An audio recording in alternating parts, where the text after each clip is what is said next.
Che mi hanno reso felice per questa serata speciale dedicata a mio padre. Io sono felice per tuo padre e per tutti quanti. Saluto tutti i palermitani, tutta Catania e tutta E la tutti mia quelli che ci famiglia. stanno seguendo. Esatto. Anch'io sono da Catania, sono mezza Catania. Il grandissimo Salvo Schillaci e Francesco Cusimano che lasciano il ritorno alla nostra casa. Bellissima. Ragazzi.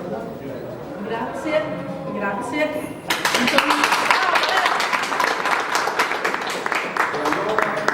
È arrivato il momento.